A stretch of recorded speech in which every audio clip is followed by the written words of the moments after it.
Hello, my name is Rupert Boyd and I'm a classical guitarist. Hi, my name is Laura Metcalf and I am a cellist. And together we make up the ensemble Boyd Meets Girl.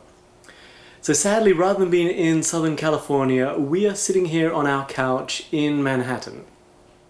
So I believe Laura has a long-standing relationship with Rebecca Jackson.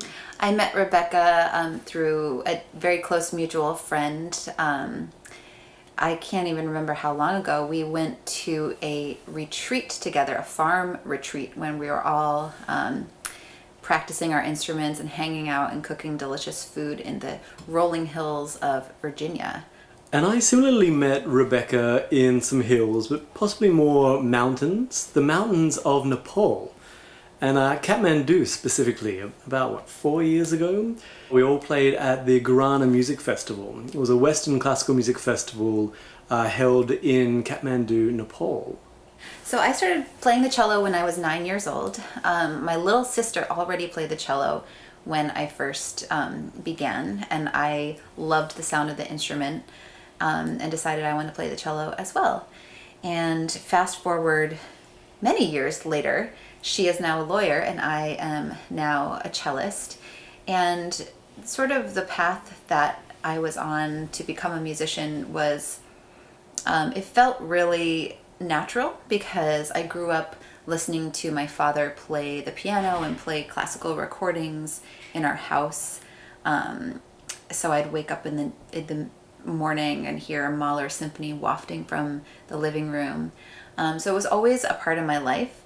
And I think that the time when I realized that I really wanted to do this for my life was when I went to Interlochen Arts Camp when I was still in high school. It's an immersive arts camp where everybody is just really into either music or art or theater.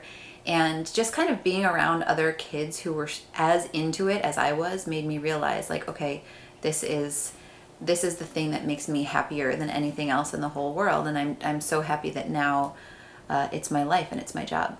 For me, I started playing guitar when I was 8 years old. And you might be able to hear that I do have a bit of an accent. I don't just have a cold or something similar. So I grew up pretty far from this couch. I grew up 10,000 miles away in Australia. And so at the age of 8, I was doing a music program through my local elementary school. And one day they asked if I would be interested in playing an instrument. And at least in the haze of memory, some 30 years later, I'm pretty sure that exact same day, my brother came home from school, from his high school, playing a guitar. And so I ran back to school the next day and said, yes, would love to play the guitar. And, very similar story to Laura. My brother then, 2 weeks later gave up the guitar and is now a scientist. And here I am, having devoted the past 30 years or so to music.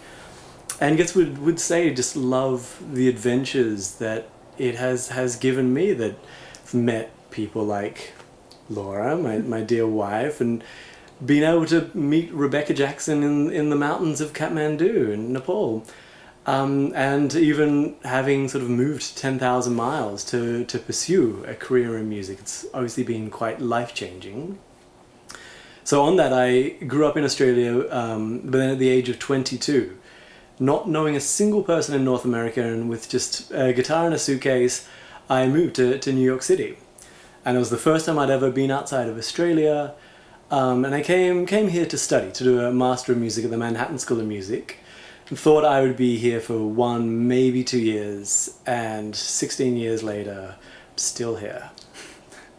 And I thought I'd also talk a little bit about how we became a duo, how we became Boyd Meets Girl duo.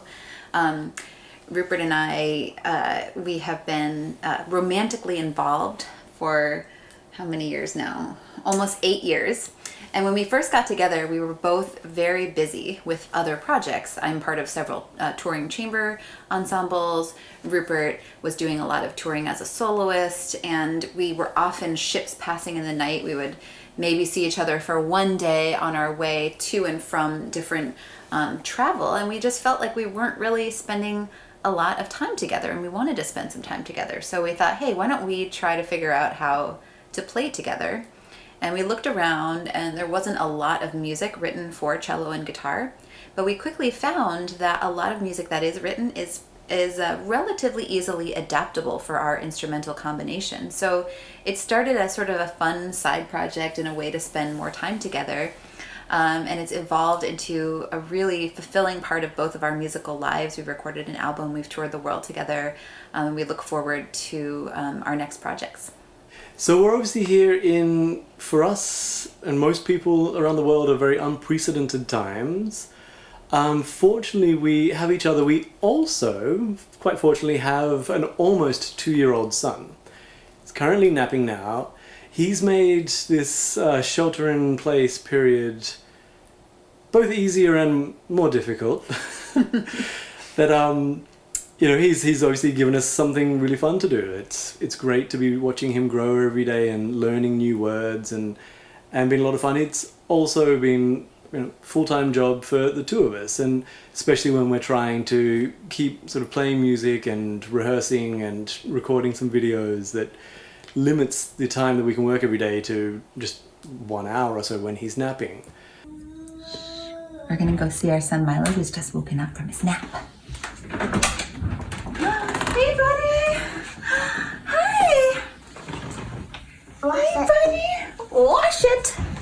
Hi! Wash the bed.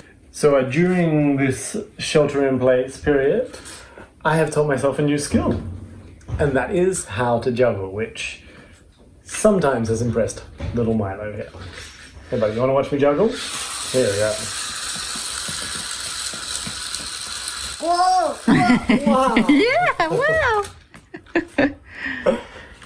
One other thing, I guess we've been listening to quite a lot of music during this time, just CDs on the stereo system, and one of our son's favorites is Graceland by Paul Simon. So pretty much every day at lunch he says, Simon Paul, Simon Paul. We're still to work out the name situation there. And so we listen to Graceland about once a day on average, which, we really can't complain about. It could be a lot worse. He gets really excited at the flute solo and the bass solo in If You'll Be My Bodyguard. Those are his favorite moments in the whole album. And just some thoughts about the coronavirus shutdown in general. It's such a hard time for everybody in the entire world. This is an issue that's affecting the entire globe. For musicians, it's been really hard because what we do for a living, we just cannot do, and we don't know when we're gonna be able to do it again. So it's really been interesting and in many ways very heartening to see how our fellow musicians, our friends and colleagues have been reacting to being kind of stuck at home, unable to, say, play music with other people or get on stage.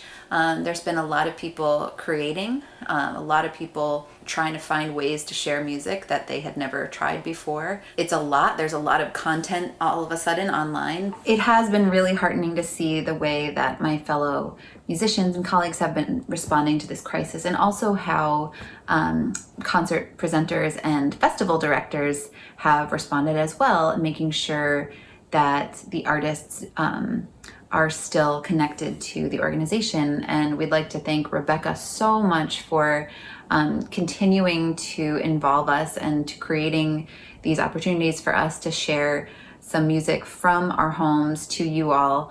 And we're just so thankful that she's done all of this work to keep her festival active and to keep all of us involved. And we're so excited to meet in person a year from now. And so in the meantime, we hope you're all staying safe and well.